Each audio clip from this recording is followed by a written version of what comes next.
మంత్రి గారిని ఎటువంటి పదాలు మాట్లాడుతున్నారో మనకు తెలియంది కాదు. 2 సార్లు తెలంగాణ ప్రజలు కర్రు కాల్చి ఆ అహంకారపూరితమైన నాయకులకి బుద్ధి చెప్పారు. అయినా ఇంకా సిగ్గు రాలే. ప్రజలకి మంచి చేయాలనే ఆలోచన ఇంకా రాలే.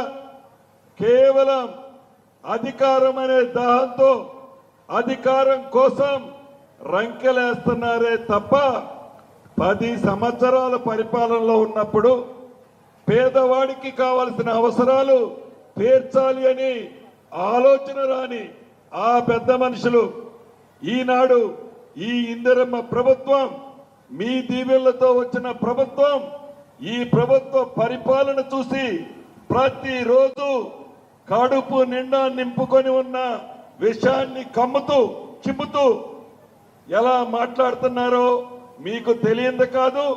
2 సార్లు బుద్ధి చెప్పారు.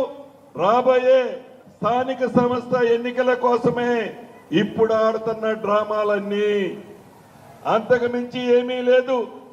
పేదోడి పట్ల ప్రేమతో కాదు, పేదోడి కష్టాలు తీర్చాలని కాదు, ఈ స్థానిక సంస్థ ఎన్నికల్లో వాళ్ళ ఉనికి కోల్పోతే రెండోసారి పార్లమెంటులో ఎలా అయితే గుండు సున్నా వచ్చిందో ఈ స్థానిక సంస్థల్లో కూడా అదే పరిస్థితి ఉందని ఈనాడు రోడ్డెక్కి అసభ్య పదజాలాలతో పెద్దలని విమర్శిస్తున్నందుకు తప్పకుండా